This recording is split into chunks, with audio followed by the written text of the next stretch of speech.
नमस्कार, मैं Kamaljeet Singh here Songarh natural farm Punjab से।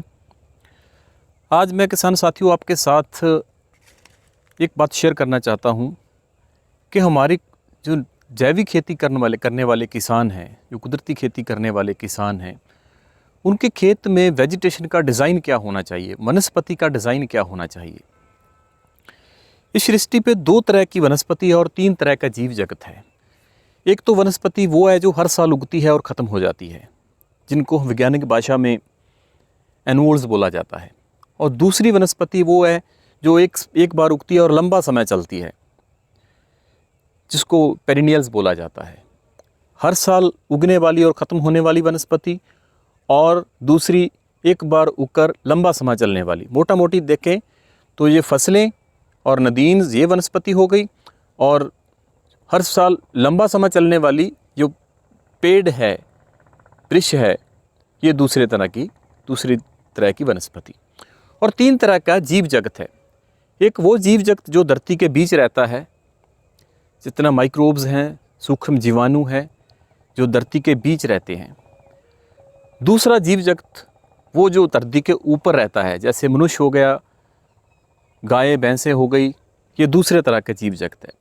और तीसरी तरह का जीव जगत जो थोड़ा सा ऊपर रहता है, आकाश में रहता है, जो पक्षी जगत है, जिसमें मधुमक्खियाँ हो गई, तितलियाँ हो गई, पंछी हो गए, सारे पक्षी हो गए, जो 3 तरह का जीव जगत है।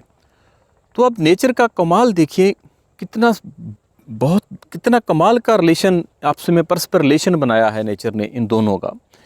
ये जो दोनों तरह की वनस्पति है, ये तीनों तरह का जो जीव जगत है, इनकी खुराक है। ये तीनों तरह का जीव जगत ये दोनों तरह की वनस्पति को खाता है, चाहे डायरेक्टली चाहे इनडायरेक्टली। और ये तीनों तरह का जो जीव जगत है, इनका मल मूत्र ये दोनों तरह की वनस्पति की खुराक है। तो अगर हमने कुदरती खेती में ये तीनों तरह का जो जीव जगत है, इनका मल मूत्र अपनी वनस्पति को अवेलेबल फॉर्म में करना है, तो हमें हमारी वेजिटेशन का डिज़ाइन कुछ इस तरह का करना पड़ेगा कि ये तीनों तरह का जीव जगत हमारे खेत में हो और इनका मल मूत्र हमारी वनस्पति को मिलता रहे। तो ये कैसे होगा? सबसे पहले बात करते हैं वो उस जीव जगत की जो धरती के बीच है। उनको तो हम इजीली ले आ सकते हैं कि हम अपने खेत में आग नहीं लगाएंगे, मल्चिंग करेंगे, स्ट्रा मल्च करेंगे, तो उससे क्या है, ये जीव जगत जो धरती के बीच है, सूक्ष्म जीवाणुओं की गिनती बढ़ जाएगी और वो खाते रहेंगे और अपना मल मूत्र हमारी वेजिटेशन को देते रहेंगे। और दूसरा जीव जगत भी हमने घर में, चाहे फार्म पे हमने वो गाय भैंसें रखी हैं, मुर्गियाँ रखी हैं, तो उनका मल मूत्र मिल जाएगा, वो हम अपनी वेजिटेशन को दे देंगे। और जो तीसरा जीव जगत है जो आकाश में रहता है, ऊपर रहता है, उसको हम कैसे लाएं हमारे खेत में? ये तब भी संभव है अगर हमारे खेत में वेजिटेशन का डिज़ाइन कुछ इस तरह का है कि जिस पे ये आएँ।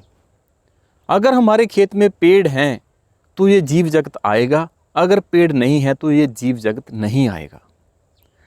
तो इस जीव जगत को हमने अपने खेत में लाना है, तो इसके लिए हमें वेजिटेशन के डिज़ाइन पे जाना पड़ेगा कि हमारे खेत का वेजिटेशन का डिज़ाइन क्या है, वनस्पति का डिज़ाइन क्या है। अगर हमारा 5 एकड़ का खेत है तो उस सभी में हमने फसलें बोई कर दी है और हमने पेड़ नहीं लगाए, तो ये जीव जगत नहीं आएगा, ये पक्षी जगत नहीं आएगा। तो इसको लाने के लिए हमें वेजिटेशन के डिज़ाइन पे जाना पड़ेगा कि एनुअल्स और पेरिनियल्स ये दोनों होने चाहिए हमारे खेत में। और इनका अनुपात, इनका प्रोपोर्शनेट क्या होना चाहिए, ये मैं अपने निजी तजर्बे के आधार पे कह सकता हूँ कि इनका जो प्रोपोर्शनेट है वो 50-50 होना चाहिए।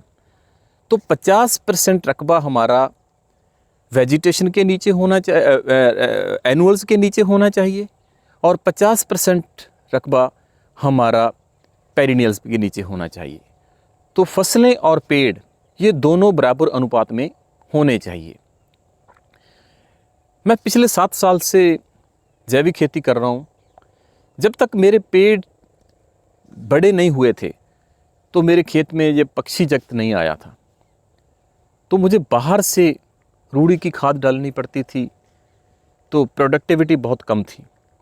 जब से खेत में पक्षी जगत आया है तो हर रोज़ 4-5 टोकरी तो उनकी बीट की, उनकी एक्सक्रीटा की फ्री में आ रही है मेरे खेत में। तो ये तीनों तरह के जीव जगत का जो एक्सक्रीटा अगर हमने अपनी वनस्पति को अवेलेबल करना है तो हमें वेजिटेशन का डिज़ाइन कुछ चेंज करना पड़ेगा। सो मैं अपने सभी किसान साथियों को यही बेनती करना चाहूँगा कि आप अपने खेतों में पेड़ लगाइए।